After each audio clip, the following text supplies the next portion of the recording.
جب انسان فحاشی کی بات کرتا ہے تو یہاں ایک طبقہ ہے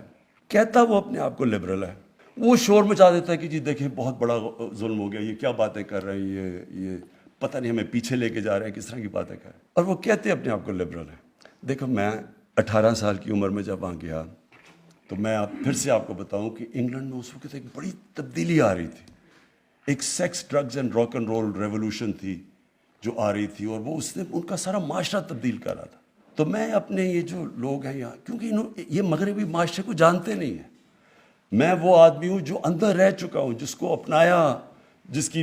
بچے بھی وہاں ہیں، میں اس کو اندر باہر سے جانتا ہوں، اور میں نے اپنی آنکھوں کے سامنے اس معاشرے کے اندر چینج آتے دیکھا۔ وہ کیا چینج تھا؟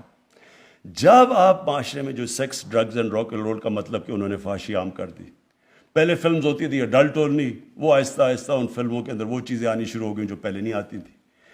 جیسے جیسے اس میں وہ جو انگلینڈ کا جیسے سوسائٹی پرمیسو ہوتی گئی، فحاشی بڑھتی گئی، اس کا ڈائریکٹ امپیکٹ پڑا ان کے فیملی سسٹم کے اوپر،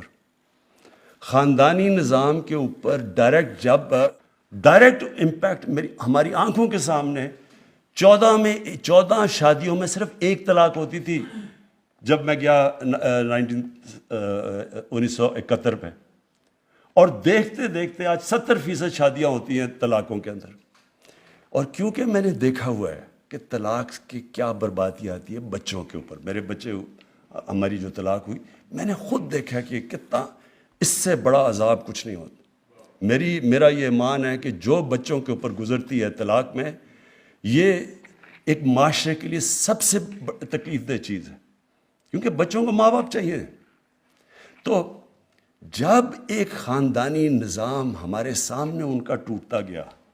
ہم وہی کلچر جب اپنا رہے ہیں، ہم یہ کیسے سمجھتے ہیں کہ اس کا اثر یہاں نہیں ہوگا؟